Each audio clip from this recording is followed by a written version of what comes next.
this is where everything starts. It's like a middleware tool. It's not known to many people. Like regular freshers, right? They will deal with Java and every programming languages. But Yes. this we teach a middleware tool. Hope you have a little idea about any other programming language. You have idea, Parmila? Yeah, other programming has a little bit idea like Java. I know a little bit of Java. Okay, so you should be aware of Eclipse IDE as well, right? Yes, yes. I Okay. I am aware of this Eclipse idea, and plus like this IIB thing also, right? So I have like basic knowledge of it, like all this, like how this works, because they have provided like KT session, and plus like I went through like different YouTube videos, so I have like basic knowledge.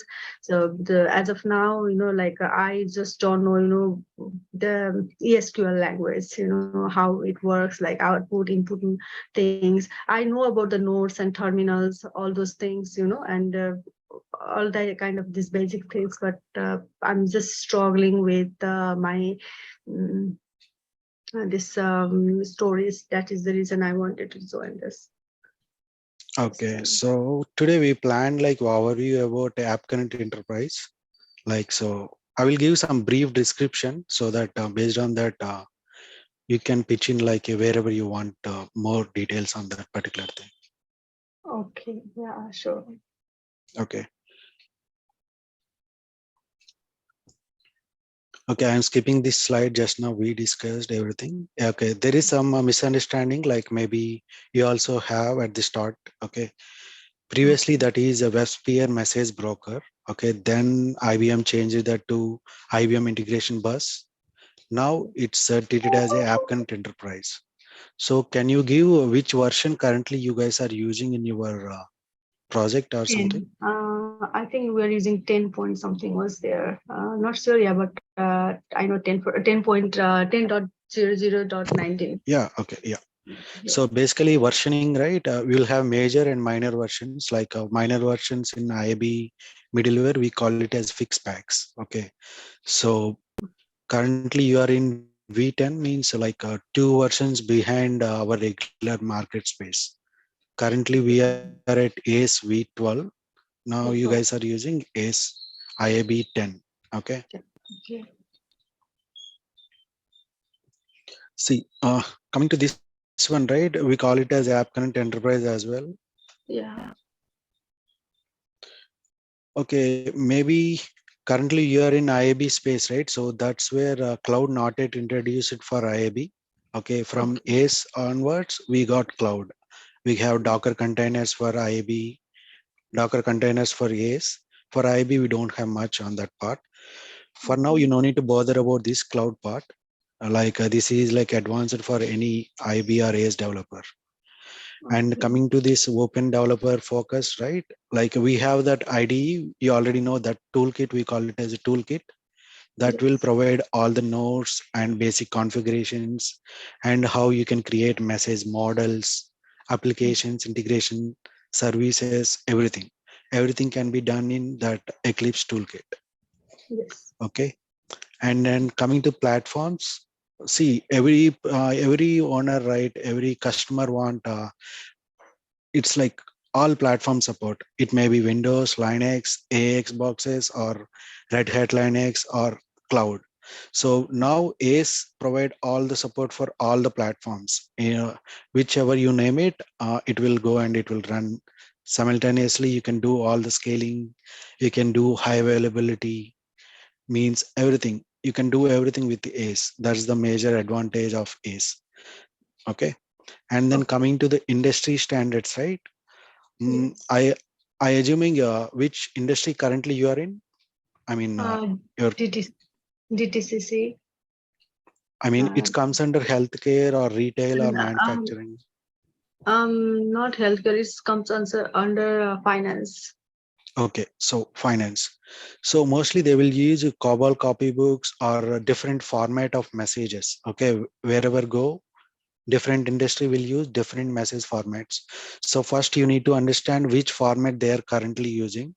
So your main concentration should be on what is the input message and what is the output message, like how the source and destination working. Okay, that will be the key. So once Okay. you have a basic understanding of what is incoming and what is outgoing, then you can work on the transformation later part. Okay, our AS will support all the healthcare, retail, and manufacturing, okay, types. It's like for healthcare, IBM provides a pack. It's like an extension to our regular toolkit.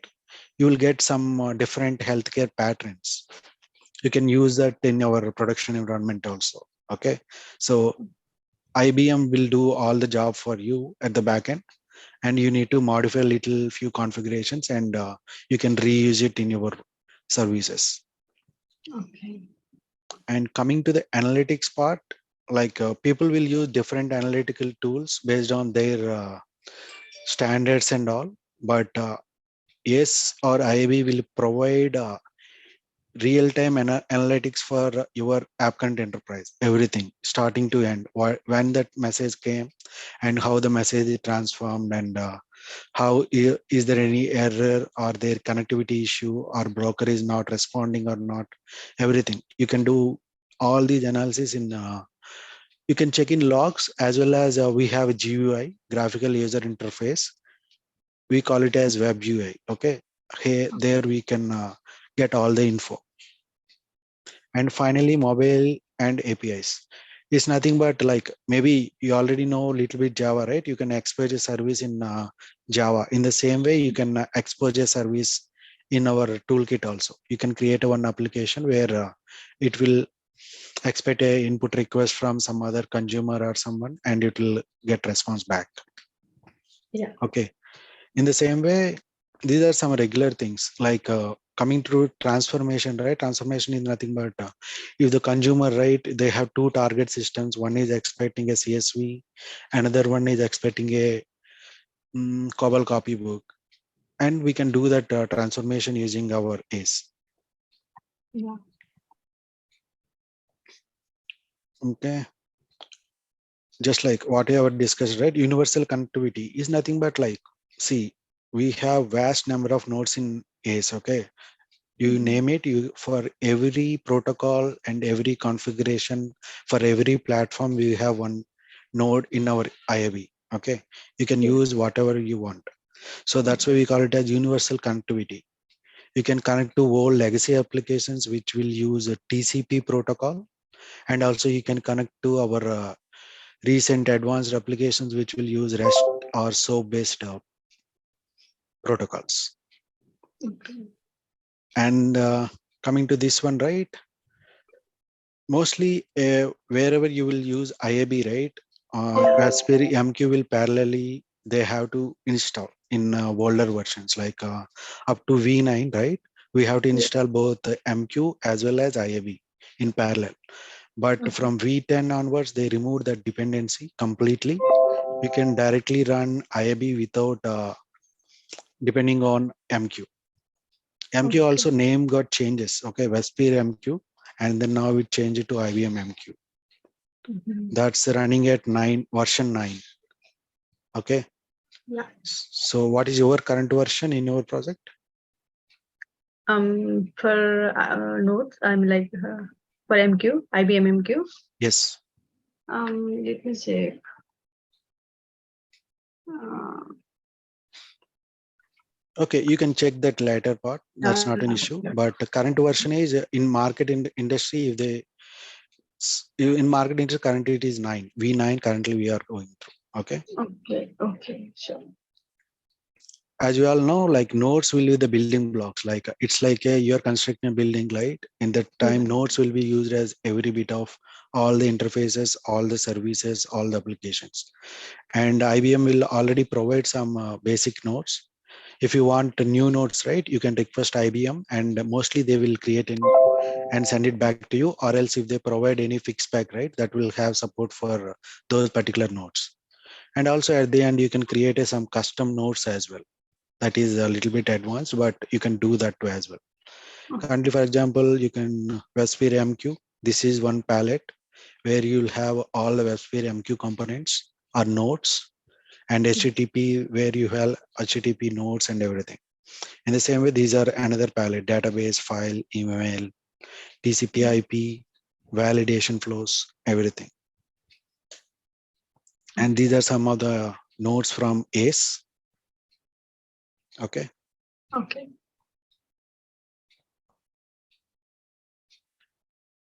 Okay. Basically, in middleware, right? There in coming to ACE or IB, there are only three main things. Okay. First one is enriching of a message, and transformation and routing.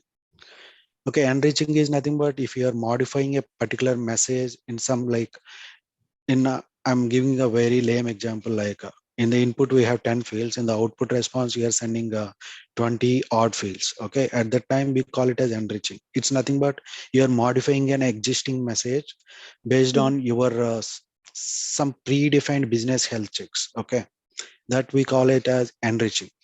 And also transformation, if you want to convert complete thing, like for example in our recent APIs, right, people will use JSON, okay, instead of XML.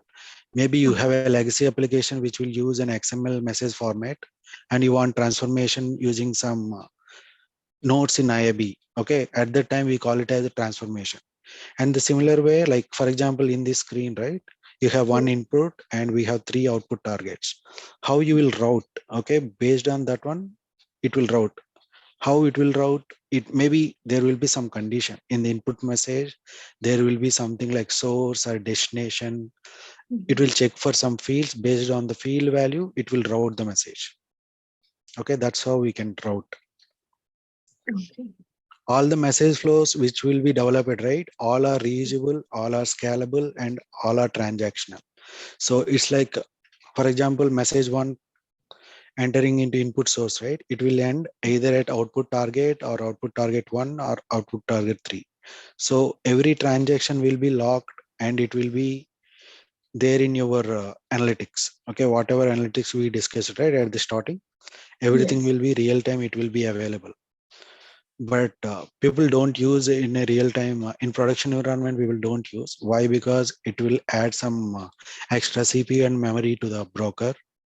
Okay, so basically we will use for up to some extent. After that we will disable that one.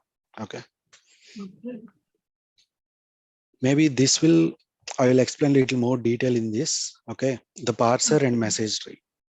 Like for Yes. example, you are sending one message. Okay, for example, I am speaking in English, you are able to understand maybe your regional language. You will transform that message, right? Like you will convert the text from English to some regional language and you will understand.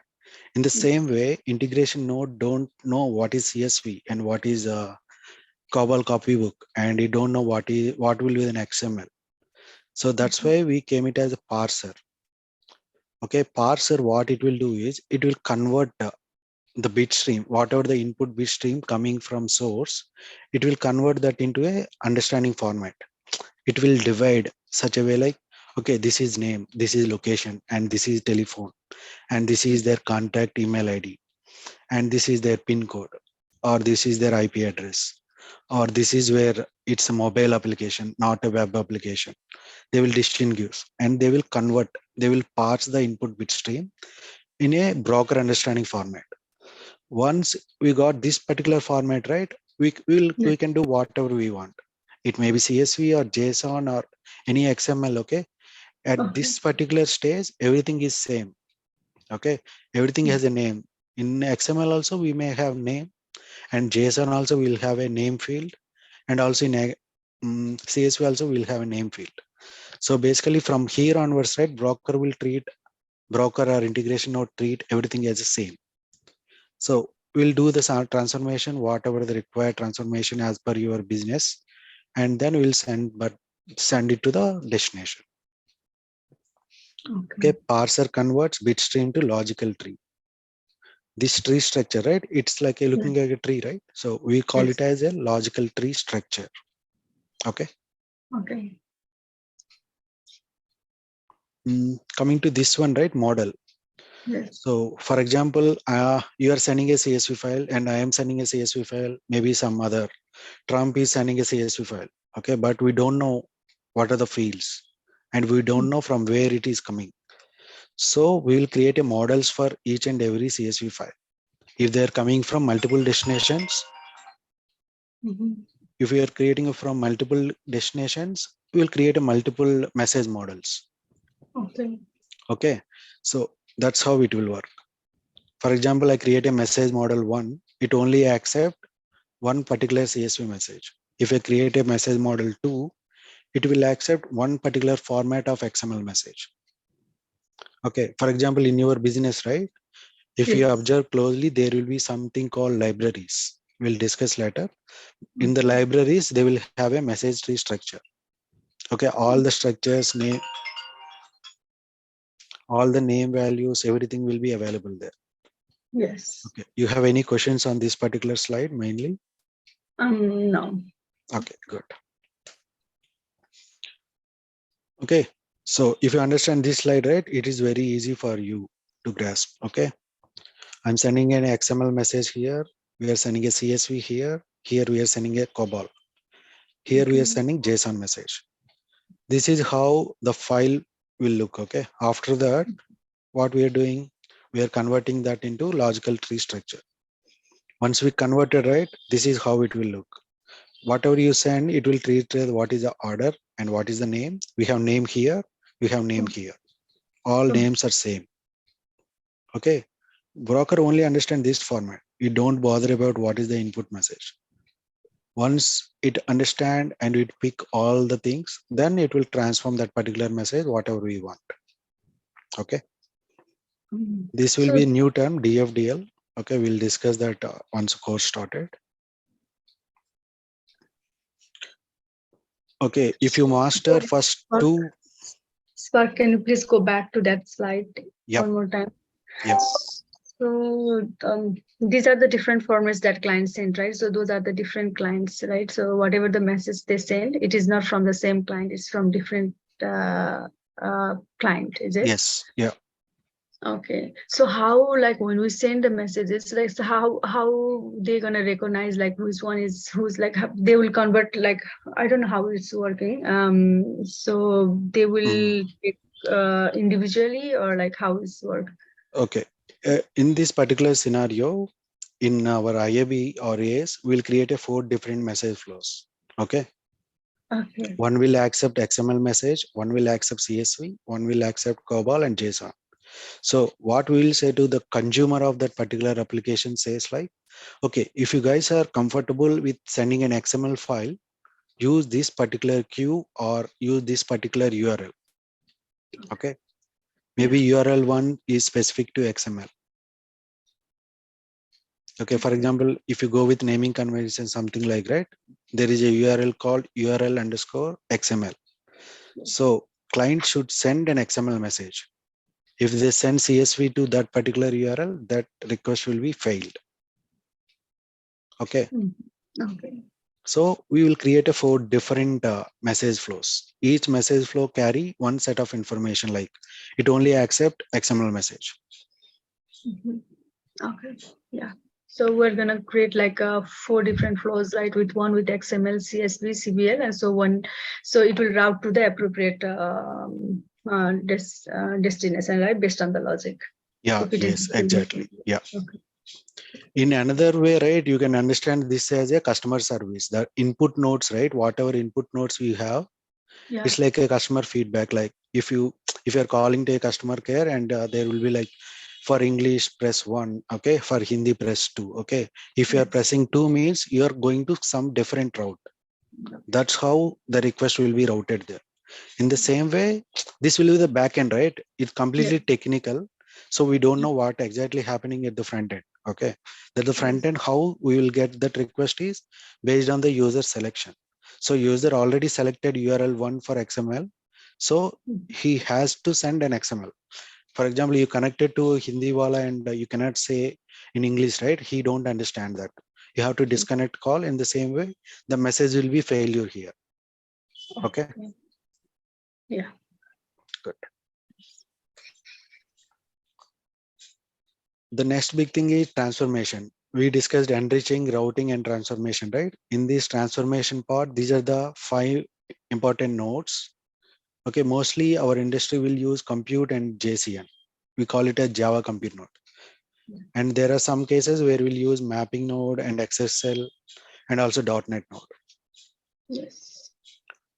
For example, compute node, right? They will use IBM ESQL language, okay, extended SQL, okay. And here we'll have a complete Java. You can use a jar file, you can give reference, you can use those Java files. And we Okay. have .NET component.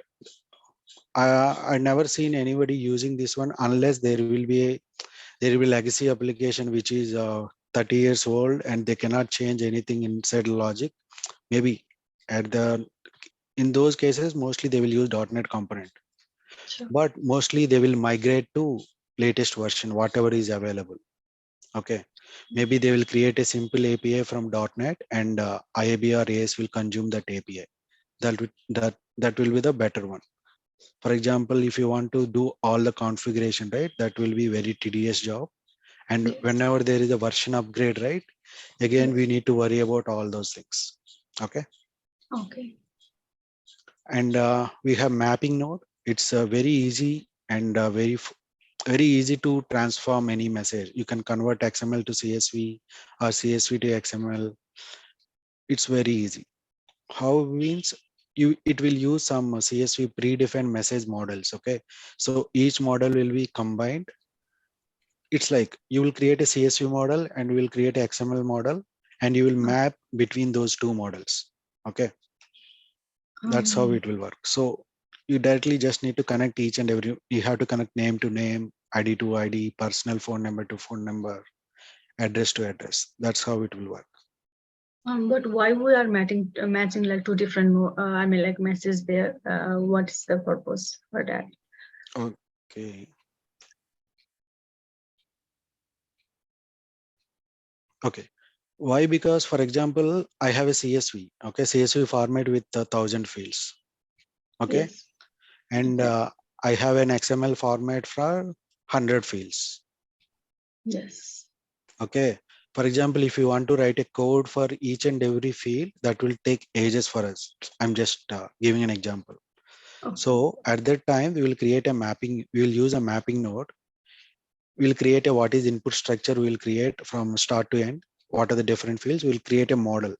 Model is nothing but whatever fields, right? For example, here, what is Yes. the order and what is that field name and what is that item? Is it a string or integer or Okay. it is a floating value? Okay, Yeah. we'll do Okay. everything and we'll create a DFDL. Model is nothing but a DFDL.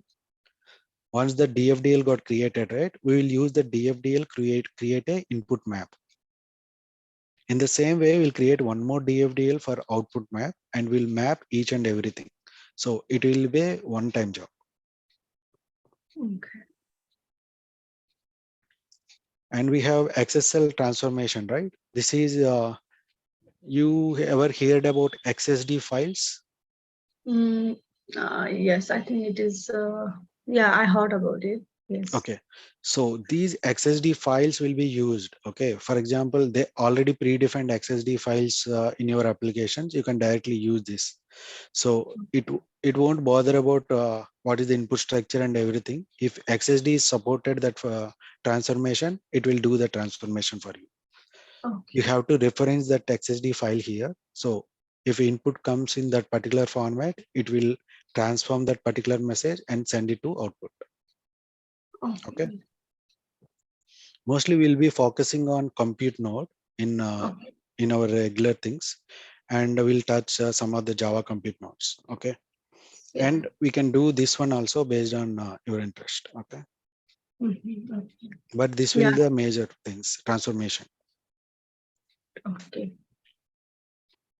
Okay, some sample codes how you will use JCN node or Java compute node. Okay. Okay.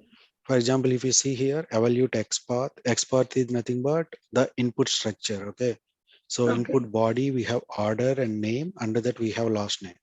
So to get the last name, they are using some this particular commands. Okay.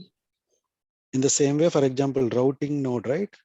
Yeah. Here you will use body order price. If it is more than 1,000 rupees or $1,000, then you will route to this particular terminal. So based Okay. on price, you are routing this terminal. This is where routing concept will go. For example, in this case, you want to do some routing to different customers, Yes. then you will use this particular thing. You just need a route node. You, another advantage, right? You no need to create from start to end. Okay, just put that route node. It will do the job for you. It will get the input message and it will route and it will send to that particular destination. Mm. And another one is if data insert.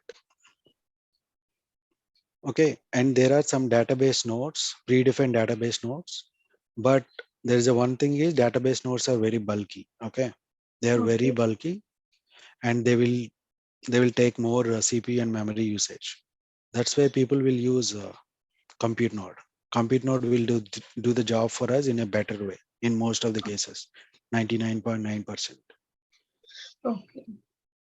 But if your project have jar files, you have to use those jar files in your application, then you have to go for JCN nodes. You can reference those jar files to your Java component and you can use that in your regular code. Okay. Okay. Yeah. And these are like applications and libraries. Okay. And coming to the application where you will develop all your message flows, all your subflows and everything. Okay. Yes. You have to remember this particular thing. Application can reference libraries. Okay. Okay. Library is nothing but you will store reusable components there. Maybe subflows or message models. For example, you created a CSV structure with 4 fields.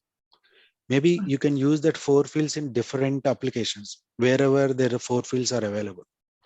Okay. Okay. At that time, what you will do, you will place everything in a library and you can use that library in your application by using referencing. You have to remember this particular step. Okay. And another component is integration service. For example, you have a visual file, right? In the Mm-hmm. same way, for example, in Eclipse, you can drag and drop a visual file to create or expose a service, right? In the same way, you can do, you can create a service, integration service. We call it as maybe REST service. Sorry, Yeah. here it will be SOAP service. You can create that SOAP service using that visual file. You have to do some configurations and Yeah. you have to pass that particular visual file and IAB or AS will extract each and every URL and what is that API name and how many fields are there, what is the is integer, everything. It will gather all the information and it will create a service for you. And you can expose that service by deploying into your integration nodes. Okay.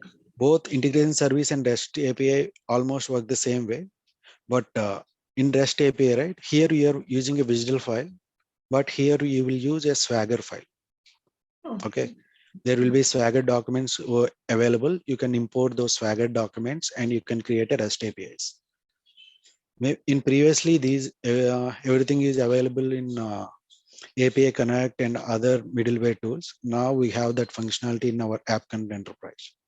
You can directly import that Swagger file and also you can use that visual file. I mean, Okay. previously we'll do some manual job, but it's everything is automatic now. You can directly import that one and it will create it will do the most of the job for you. Okay. Okay, this is we'll discuss this later, but I will give some just brief explanation. Okay. So is architecture, IBM App Connect Enterprise. Okay.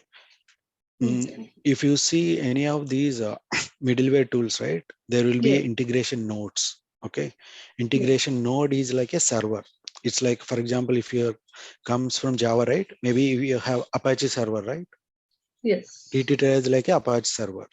Here, integration is node is nothing but a server. In our integration node, we will deploy a bar file, broker archive file. I mean, in olden days, we call it instead of integration node, we call it as a broker.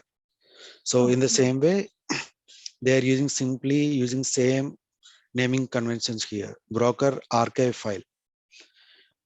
Just like in Apache in Tomcat, right? What you will use WAR file, right? WAR file. Yeah. Yes. you will deploy that war file in Apache. In the same way, we will deploy this bar file here. Okay, I'm just comparing your both technologies for better understanding. Okay, Okay. and inside that, for example, in Docker, right? Currently, people are using Docker for containerized and everything. What it will do, it will create a some. It will use CPU and memory, and it will create a simple runtime for one particular application. In the same way, you will have a different integration servers. Okay, each Okay. integration server will be for one application. For example, you can deploy multiple applications, but people, how we will define like integration server is for healthcare applications, maybe this particular integration server for customer support, maybe this particular integration server for developers for testing.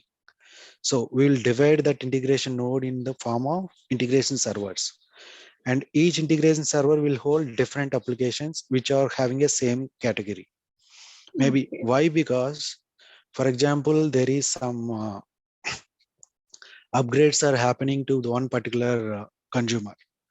All those consumer apps on this particular integration server. At the time, you can simply stop this integration server, so there will be no impact to your business. Okay. Okay. For Okay. example, you deployed same application into multiple integration servers, integration 1, 2, 3, 4, 5. If there is Yeah. an upgrade is happen, it will affect each and every integration server. That's why you have to divide each and every component of your services in such a way, like similar, put same category at one place. Okay, so that will help you. Okay, Okay. Okay. and coming to this external systems are nothing but it may be HTTP, SOAP, or file nodes.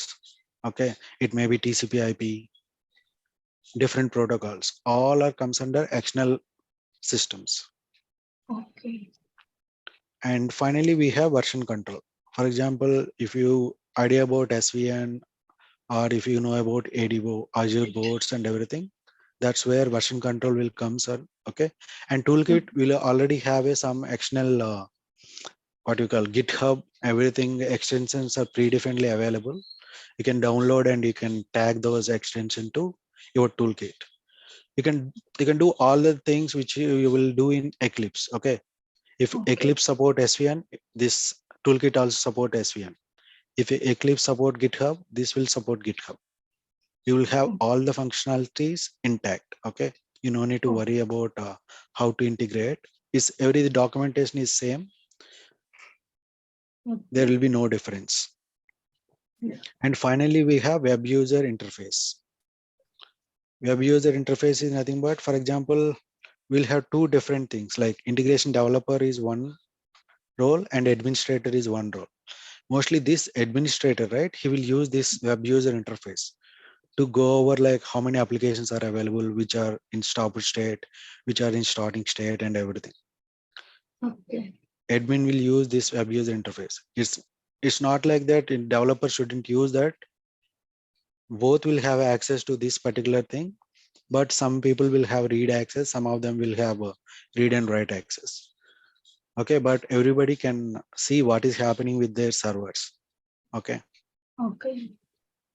Okay, as we jumped into this particular topic, integration developer and administrator, like the developer, what he will do, develop message flows, message models, and applications, integration service, REST service, everything will be developed by developer. And unit tests on local machine, like you will use different tools like SOAP UI or Postman.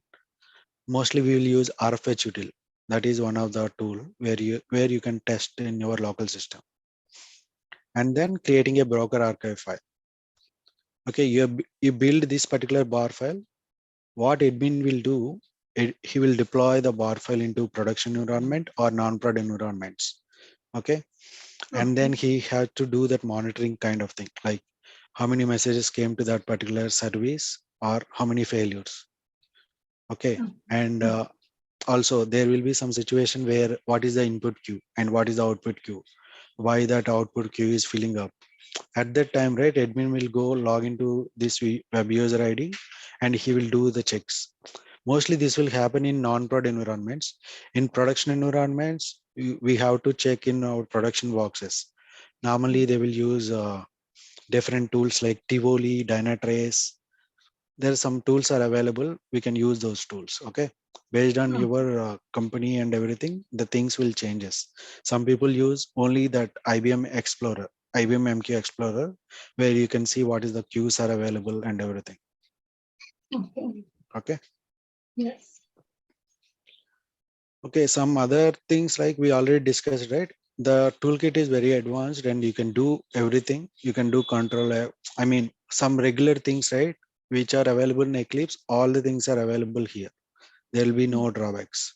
And tutorials gallery, like there are a number of tutorials predefined available from IBM. We can go through that one as well. And Okay. third party extensions like GitHub, SVN. Okay, and we have some other third party extensions also. For example, there is somebody created some integration nodes. Sorry, they created some external nodes. You can use that external nodes in our message flow as well. But before that, we need permission from your higher authorities to use that in your integration services. And finally, MQSA commands. Okay, this Okay. admin, right? Whatever he will do, he don't do from graphical user interface. He will do using MQSA commands. Okay. Commands to stop a message flow or start a message flow, or deploying a bar file, or checking how many messages in a queue. Everything can be done using MQSA commands. Okay. Okay, Yes. that's how it will go. Yeah, that's it for today. That is introduction. Okay. If you have any questions, right, you can ask now. Yeah. Um. Yeah, I don't think I have any questions as of now. So on this training, so do I ask you regarding the training or do I ask you regarding the course? Anything, whatever you have questions, right, you can ask Okay. now, so we can check that. Yeah. So on this IIB, like, are we gonna study about the MQ as well, or just the IIB will be there? Yeah, it mostly focused on IAB, but here and there we will use MQ where it is required. Like mostly our use cases will go with MQ, right? So we'll touch Yes. some of the concepts in MQ, but not Yeah. all. As I said, mostly Yeah. we'll prefer in IAB. IIB. Okay. Okay.